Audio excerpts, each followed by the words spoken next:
All right, peace, family. So this is going to be a controversial video, probably an unpopular video, but I feel that it needs to be said, it needs to be done for catharsis and accountability, and just so that we have proper information about the past so that we don't repeat a similar cycle in the present and into the future. So what motivated me to do this video was a conversation I had this past weekend with someone who identifies as FBA/ADOS individual. FBA is Foundational Black American, and ADOS is American Descendant of Slaves, right? And basically, based on the definition of those two terms, I also can be considered FBA, Foundational Black American, and American Descendant of Slaves, right? My family came to America as part of the transatlantic slave trade. However, I was raised, and I currently do identify as a Pan-African, right? Because I see that unity amongst Black African people around the world, not only in the continent, but also in the diaspora, is important. So the conversation that we were having this weekend, the brother was basically, his position was that we should no longer consider ourselves Pan-African, right, and should adopt the FBA ADOS identity because the Africans on the continent sold us into slavery. That was his position, right?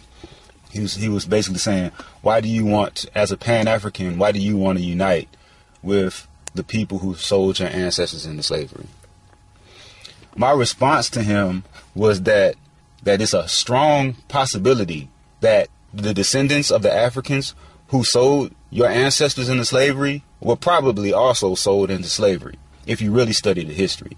And that was the comment and the thought that kicked off like a long debate and basically spurred this entire video, right? So what I was trying to explain to the brother is, right, so there are a lot of misconceptions that Black Americans have about slavery. And, in my time studying all the information about the transatlantic slave trade, at different points in time, I fell into each one of these misconceptions, right?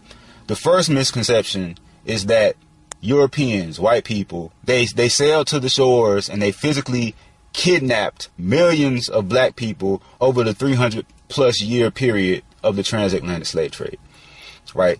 That is a misconception. And, as we proceed in this video, I'll show you evidence that illustrates that. The current misconception is that, okay, well, Africans sold other Africans into slavery to white people. And so, therefore, all of the African Americans in America and in the Caribbean and South America, all of them must have descended from tribes that were sold into slavery by Africans who are currently on the continent, right? But even that idea is a misconception and a misunderstanding about slavery. And so how I personally learned this was I did my African Ancestry test in 2008, right? And it came back that my paternal DNA was from the Balanta tribe of Guinea-Bissau, and that my maternal DNA was from the Djola tribe of Guinea-Bissau, right? So in doing all this research, trying to find out more information about the Balanta of Guinea-Bissau, right, I came across this book that had a lot of information about the Balanta tribe, and it was called Planting Rice and Harvesting Slaves in Guinea-Bissau, right? And in this book, it was basically explaining how the Balanta tribe of Guinea-Bissau were participating in the slave trade by selling Africans into slavery. Now, immediately upon learning that information, something didn't make sense in my mind. I was like, well, how can my paternal DNA, which comes through people who were sold into slavery, who experienced slavery in the Americas, how can my paternal DNA go back to a tribe that it says they were selling slaves? If they were the ones selling slaves, then how is it that my paternal DNA goes back to that tribe that was selling slaves and my ancestors were enslaved? And so one thing that it explains in the book was that the Balanta tribe, they did not want to convert to Islam, and they did not want to participate in the larger government that was existing in the Senegambia region during the time of the transatlantic slave trade. So they were basically outsiders. Like, they were basically rebels. And because they were rebels, what would happen is when the Portuguese ships would arrive on the coast, they would make deals with the tribes that were participating in the government, and they would make deals with the tribes that did convert to Islam to capture members of the Balanta and sell them into slavery, right? So a bunch of Balanta got sold into slavery. And so then the Balanta realized, well, if they're capturing our people and selling them into slavery, well, then we're going to make deals with the Portuguese too to capture them and sell them into slavery. And so during the whole, 300 plus year period of the transatlantic slave trade, you had African tribes who were capturing other African tribes and selling them into slavery, and also being captured and sold into slavery. It was a messy, confusing time, right? And so then, after I told the brother that, then the brother was like, well, he said that might be true for your particular tribe. He said, but it's not true that Africans of the same tribe sold each other into slavery. And then he pointed me to a series of videos by a YouTube channel called Home Team History. One of them was called The Fallacy of Blacks Selling Blacks. The other was called like the top lies told about Africa or something like that, right? And he was basically making the point that in these videos, the brother Home Team History is arguing that African tribes did not sell their own tribesmen, people of their own tribe, into slavery. They only sold other ethnicities and other tribes into slavery. Now, that narrative is counter everything that I have learned up until this point, right? And so I made my first trip to Africa in 2008, right? I went with a group of African Americans. There was probably about 10 of us, and we were all African Americans. I think there was maybe one sister who was from the Caribbean, right? And we visited the different slave dungeons in Ghana. And then we traveled north, and we met with different chiefs, and we learned about the slave trade. And one particular route that we were following was a route that they recommended us follow, which was how slaves who were far inland in northern Ghana got brought to the coast by different African tribes who participated in the slave trade. And so what they explained to us was that the European ships would land on the coast and then make deals with the tribes, with the African tribes who are closer to the coast, to go inland and capture other Africans and bring them to the coast to sell them into slavery in exchange for whatever goods that the Europeans had on their ship, right? So when we talk to the griots and the historians of the various African tribes that we visited, right, at first, like when we were asking them, to tell us about the history of the transatlantic slave trade, at first they didn't want to tell us anything, or they were very hesitant to tell us the story because they knew that we were African Americans. We were descendants of the people taken in the slave trade. And so at first they were hesitant. They didn't want to tell us. And I'll never forget, man, this one griot, eventually, he broke down. He had a translator, because I think he spoke the native Twi language. So he had a translator. And, at first he didn't want to tell us the story. But then eventually he broke down, right? His eyes welled up, and he said something in his language. And then, the translator was like, okay, he said that you must know. Again, he said something in his language, and the translator said, he says that we sold our brothers and sisters into slavery, and for that, Africa is cursed. And this was one of the reasons why Ghana eventually apologized, for their participation in the transatlantic slave trade, because they feel guilty about what they did, right? Another thing that the griots tell us is that the griots can tell us how the different tribes are related. Like when they can give you the history of the various tribes, and they'll tell you, at a certain point in time, this tribe and this tribe, they were one, they were related, and they broke off and became separate tribes because of some disagreement or some argument. And so it's a false narrative. It's a false narrative for you to say that the tribes don't see themselves as related or any connection between one another. That's not true. There may be some some distance and some, between certain tribes. But then there are other tribes that absolutely see each other as related because they know their history and they know at one time certain tribes were one. The griot told us stories when slavery initially started. The griot was telling us that it was the tribes closest to the coast who were coming inland and capturing African tribes and selling them into slavery. And then over time, the tribes inland, if somebody comes and takes a bunch of your people into slavery, right, immediately you're going to want revenge, right? And so the tribes inland, they eventually started making deals with the Europeans to capture the tribes closest to the coast and sell them into slavery, right? And so this was something that perpetuated and spiraled out of control over the period of 300 years, right? That's longer than the United States has even been in existence, right? So you can imagine, how crazy it got, right? But when you study the transatlantic slave trade, they say that there basically were four different ways where Africans ended up being sold into slavery, right?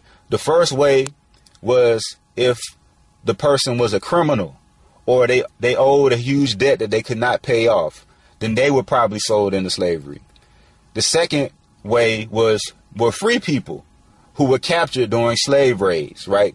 The third way was if you were already a domestic slave within the tribe, then like a young boy, a young girl who was already, helping out within the tribe, then you could have been sold into slavery in that way.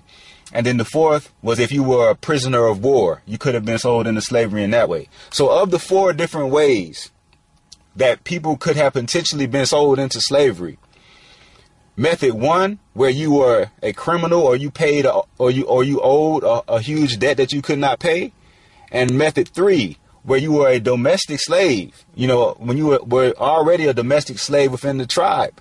Those two were methods where you could have potentially been sold into slavery from your own tribe, right?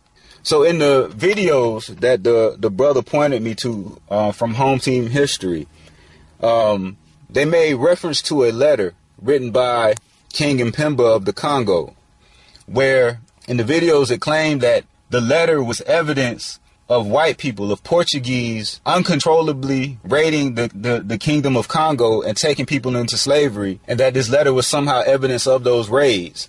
And this was King Mvemba making a request to the king of Portugal to control their people, right? And so the summary of the letter that appeared in the video, it didn't align, or what was written didn't align with what was being claimed in the video, right? And so the letter basically said this: each day the traitors are kidnapping our people, children of this country, sons of our nobles and vassals, even people of our own family. This corruption and depravity are so widespread that our land is entirely depopulated. We need in this kingdom only priests and school teachers, and no merchandise unless it is wine and flour for mass. It is our wish that this kingdom not be a place for the trade or transport of slaves.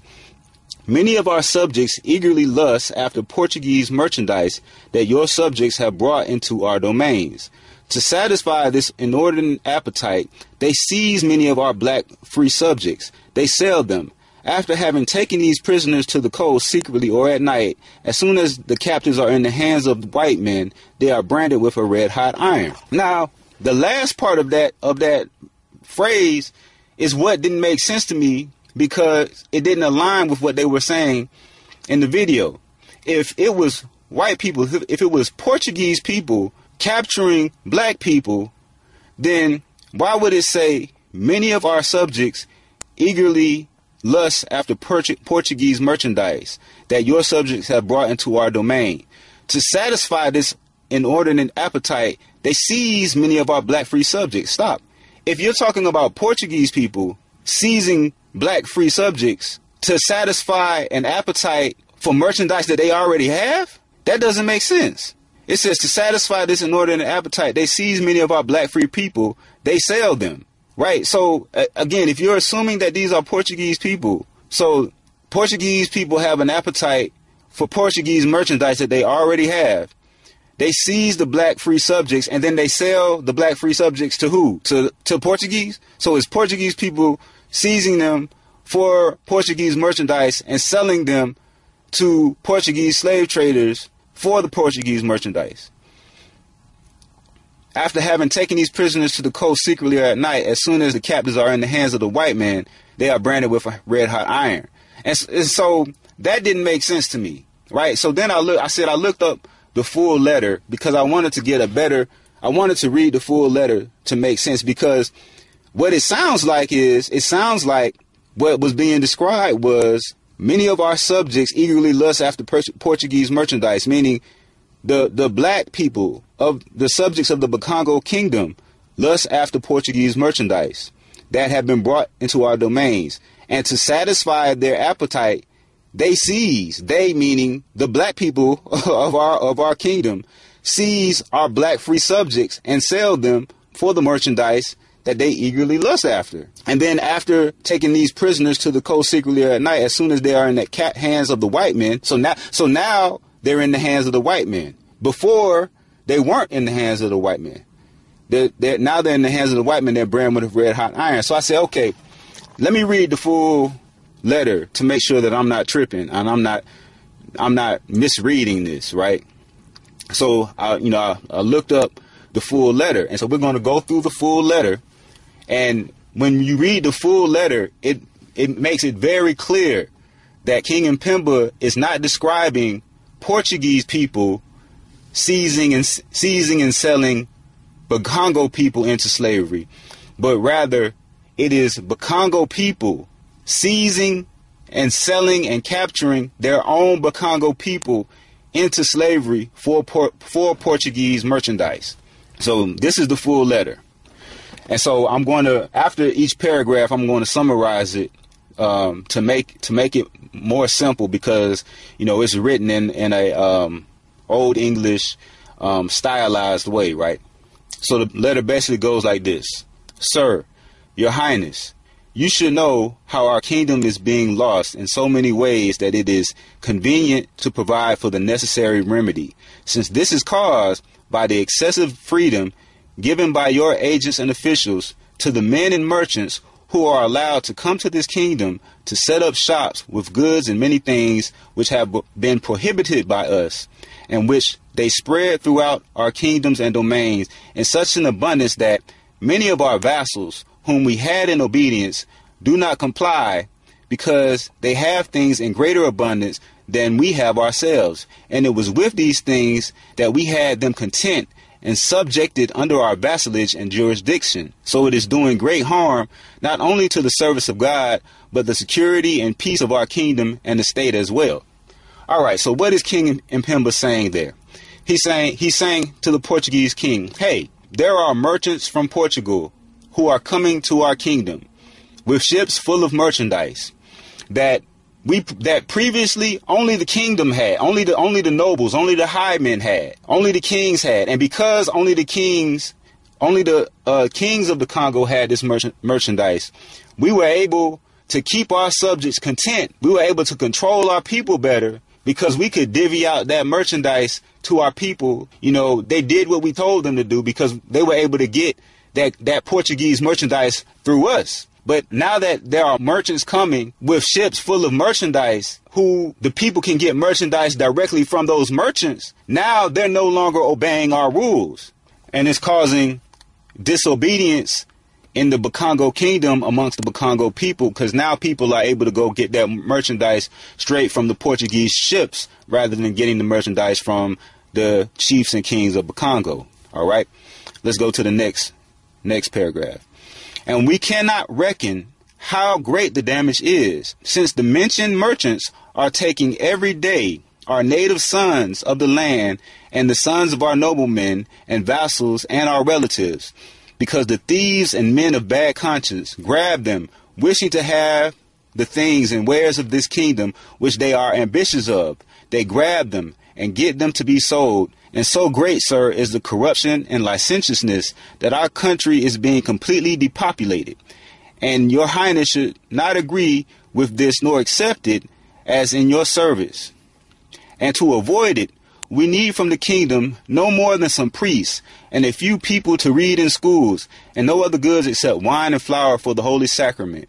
That is why we beg your highness to help and assist us in this manner, commanding your factors that they should not send here either merchants or wares, because it is our will that in these kingdoms there should not be any trade of slaves nor outlet for them. Concerning what is referenced above, again we beg your highness to agree with it, since otherwise we cannot remedy such an obvious damage.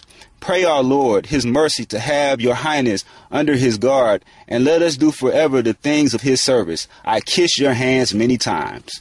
That's the king of Bakongo talking to the king of Portugal, saying, I kiss your hand many times, begging the king of Portugal to stop sending merchants with ships full of merchandise to the Bakongo kingdom. Because, as King Mvemba says, thieves and men of bad conscience. So, with all due respect, right, there is that sentence at the beginning of the paragraph that you can read it and assume that it's talking about Portuguese people capturing Bakongo people, right? It says, the mentioned merchants are taking every day our native sons of the land and sons of our noblemen and vassals and our relatives. Right, so that sentence can make you think, oh, they're talking about the Portuguese merchants kidnapping the Bakongo people. But let's read the whole sentence. Again, he says, and we cannot reckon how great the damage is, since the mentioned merchants are taking every day our natives, sons of the land and sons of our noblemen and vassals and our relatives. So the merchants are taking Bakongo people. And then why? Because the thieves and men of bad conscience grab them, wishing to have the things and wares of this kingdom, which they are ambitious of. So who are the thieves and men of bad conscience who are grabbing the Bakongo people, right, in exchange for the things and wares of this kingdom? Again, the things and wares, it's the stuff, it's the merchandise that the merchants had on their ship that previously only the chiefs and kings of Bakongo had, that now that they're making it available to the common people, and they're giving the common people that merchandise in exchange for slaves, in exchange for Bakongo people, the native sons of the land, sons of our noblemen and vassals and our relatives. And so in that paragraph, King Mvemba is like, stop sending merchants with merchandise here, right?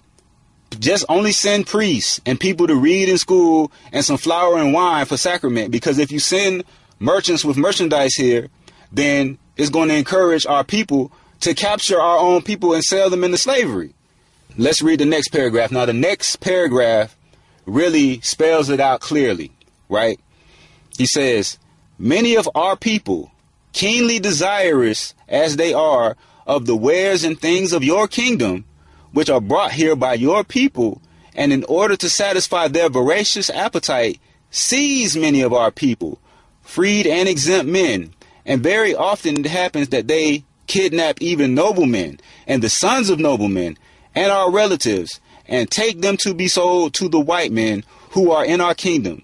And for this purpose they have concealed them, and others are brought during the night, so that they may not be recognized. And as soon as they are taken by the white men, they are immediately ironed and branded with fire.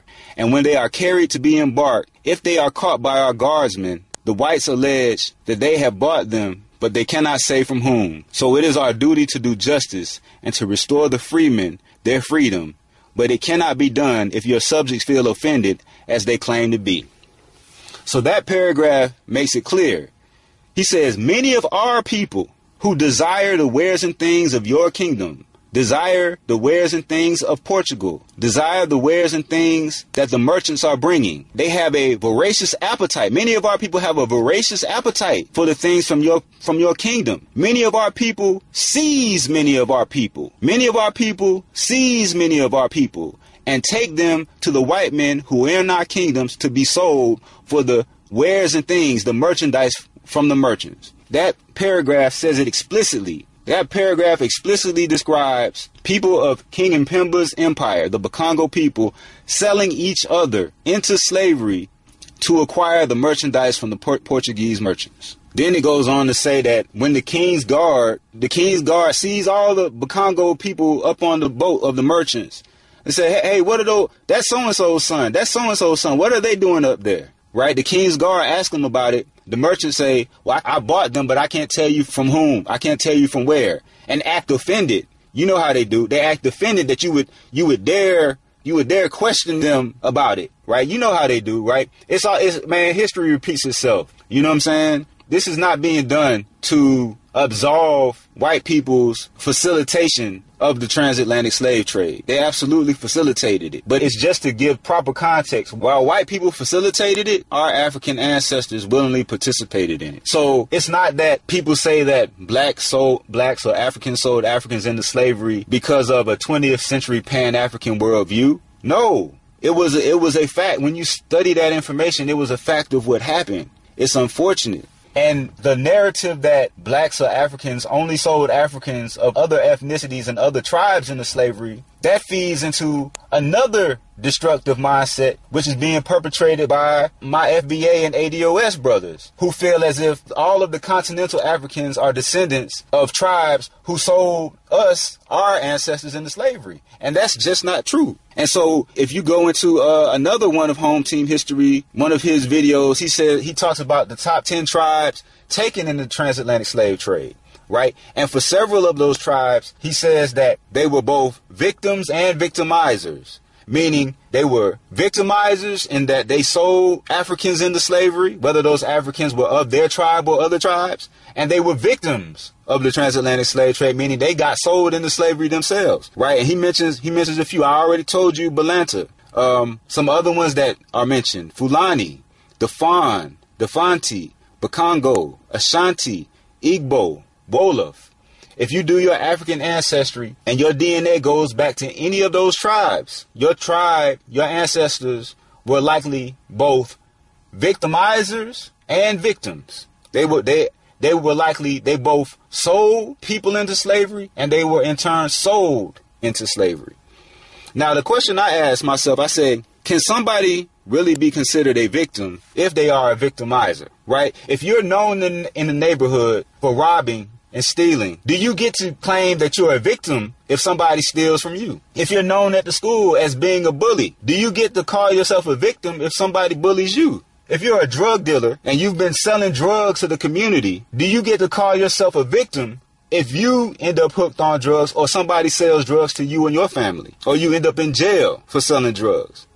If you rap about shooting and killing and criminal activity, do you get to call yourself a victim if somebody shoots you or you go to jail for criminal activity? If you are a victimizer, do you get to also be able to claim victim? If your tribe is selling slaves, can you be considered a victim if you in turn get sold into slavery? There's a phrase that they use on the internet. They call it instant karma. They call it you reap what you sow. It's unfortunate and it's an ugly past. But it's necessary to know these facts for the purpose of accountability. There have been apologies to the descendants of slaves from various countries over the years. But you know who has not apologized to the descendants of slaves, the descendants of the transatlantic slave trade? You know who has not apologized? The descendants of the transatlantic slave trade. We haven't apologized to ourselves because many of us are descendants of tribes, are descendants of people who were selling Africans into slavery and in turn got sold into slavery. But in terms of taking accountability, I would like to apologize. I would like to publicly apologize if any of my ancestors were involved in selling any of my fellow descendants of slaves into slavery. I do apologize and ask for forgiveness on their behalf. So it's important to know this history so that we don't repeat it.